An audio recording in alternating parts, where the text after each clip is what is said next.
Bhlm_09_. The laughter from my workmates made my heart shatter, but I couldn't do anything about it because not only was I the least paid, but I was also the one living a poor life. I let their mockery fall to deaf ears. The past 1 year had taught me to stand on my feet no matter what life threw at me. I knew what it meant to be rich and waste it all, and I also knew what it meant to be poor. I was actually living in poverty. I signed out with the security guard before walking out of the supermarket. I was a till operator for Pick and Pay Society Business Park Mall. I walked to Lumumba bus station and got on the first bus I found heading to Matero. That is where home was. In less than an hour I dropped at my station and walked to my little house that was an extension of 5 flats. My neighbors were all married women who took pleasure in picking at me, but I didn't even have the strength to respond. I opened the door and the first thing that greeted me was the scent of rotten relish. I had left a pot of mince in a basin of water hoping it would stay fresh, but the October heat proved to not have mercy on me. I quickly put my bag on the small mattress and changed into a chitinge and t-shirt before walking to the bin.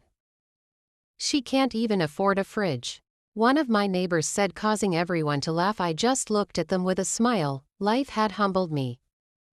When I got back into the house, I opened the window to allow air in and then I threw myself on the bed. Memories of the night that had changed my life a year ago flashing back like it was just yesterday. I had gone to bed in tears hoping that the next morning things would be fine, but I had been woken up with the sound of an ambulance. Apparently Dad's blood pressure had gone up and he had to be kept in the hospital. Ruth never allowed me to visit him, saying I was the reason he was in that position in the first place. I tried reaching out to Ray, but he had pushed his wedding closer and I never heard from him again.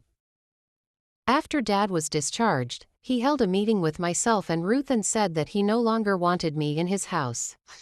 I thought he was joking, but then said that I had brought him too much pain and because I was of age he wanted me out.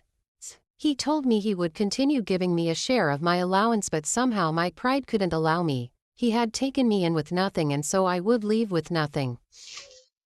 The first few months were the hardest. I did odd jobs that were still not enough to put food on my table until I saw an advert in a newspaper where Pick and Pay was employing. I used my last allowance to rent this apartment and I have been surviving since then. The last time I heard of Dad, I was told he and Ruth had adopted another child. My heart broke at the thought of being replaced, but then there was nothing I could do about it. With all this happening, I knew he still loved me, but I didn't know how to look past the pain I had put him through, so the best thing I saw fit to do was staying as far away from him as possible. Ray, on the other hand, was expecting a child with his wife. I blocked all these people out of my life, but sometimes I often wondered if they ever thought of me or how I was faring. The sound of my ringing phone brought me back to life. I had managed to get myself a second-hand Airtel phone that could at least keep me in touch with my boss if need arose at work. "Hello," I responded. "You need to come back for work," the voice on the other end of the line said. "Okay," I responded without protesting. It was 1 p.m. in the afternoon. My morning shift ended at 12, but then I was being called back, obviously because someone had missed work and because I was the one always picked. I took a quick cold bath and drank a cup of cold sugar solution before heading back. I had nothing to live for. My life had taken a twisted turn and I didn't know if I could stand on my 2 feet like before. The bus ride back to town meant that I would nothing to eat for supper or any bus fare when coming back. I sacrificed the last K5 I had for transport.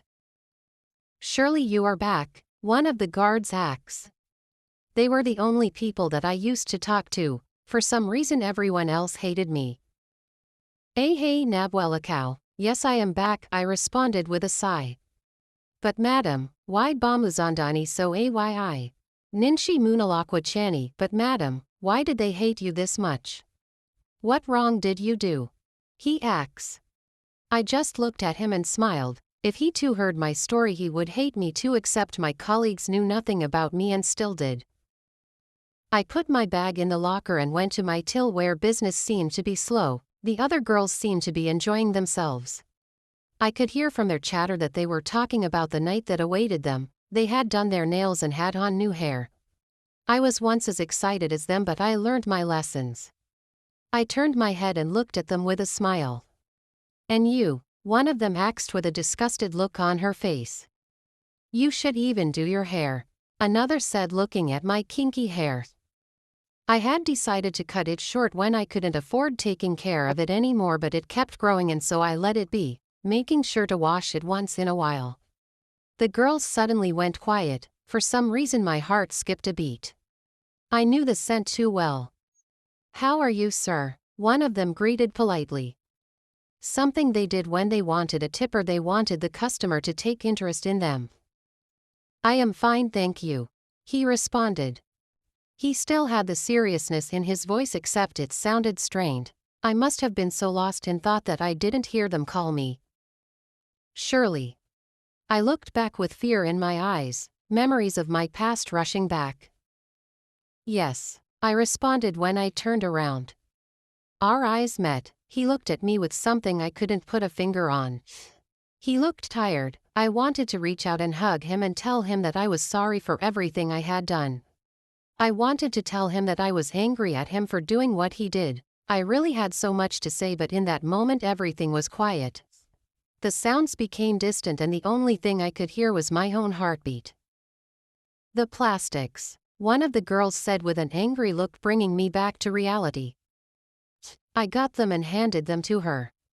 He still had his eyes fixed on mine when my boss came. Surely you are good to go, sorry for making you work overtime. He apologized. I stood up holding back the tears that were threatening to pour as I walked to my locker. Without hesitating I picked my bag and walked out of the mall without even looking back. Your friend and author Winnie. Hibiscus.